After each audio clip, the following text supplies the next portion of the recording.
जय किसान અમે બીજા મહિનાની 5 તારીખે ટેટી અને મરચાનો આંતરપાક આપને બતાવ્યો હતો અને વાવણીની શરૂઆત કરી હતી। તો ખરેખર આજે ત્રીજા મહિનાની 19 તારીખ છે, માર્ચ મહિનાની 19 તારીખ છે અને આ વિડીયો બનાવ્યો છે। જો આ મરચા બસ મસ્ત તૈયાર થઈ ગયા છે। ટોટલ મરચા 25,000 મરચા હતા।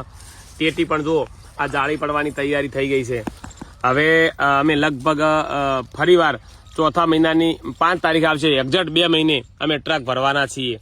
જો ટેટીના ભાવ પણ સારા છે, ઉત્પાદન જોઈ શકો છો। બતાવો પિનલબેન, આખું એમ કે મલ્ચિંગ ભરાઈ ગયું છે અને એવું નથી પણ આખા ખેતરમાં એ જ સિચ્યુએશન છે। જો બહુ સારું એમ કે ટેટીનું સેટિંગ થયું છે, આખું ખેતર ભરાઈ ગયું છે ટેટીથી।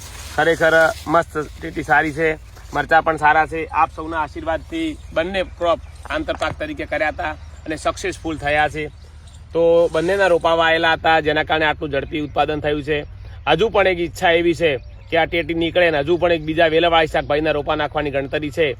તો હું માનું છું કે આપ સૌ જોતો આ બટાકાની ખેતી આ જ ખેતરમાં કરી હતી અને આ જ ખેતરમાં ફરીવાર 2 આંતરપાક સાથે કર્યા છે। તો આ જે 5-6 મહિનાની અંદર આ જ ખેતરમાં અમે આ 3 પાક તમને બતાવી રહ્યા છીએ। પણ બધાય ખેડૂતોને વિનંતી કરું છું કે આપ ગમે તે કરો, 2-3 પાક સાથે વાવો, કુદરતી આફતનું નુકસાન નહીં થાય, ભાવ ઓછા આવશે, તમને તકલીફ નહીં થાય। એટલા માટે 2-3 પાક સાથે વાવી અને તમે પણ ટપક મલ્ચીનો ઉપયોગ કરો અને તમારી ખેતીને આવક બમણી કરો।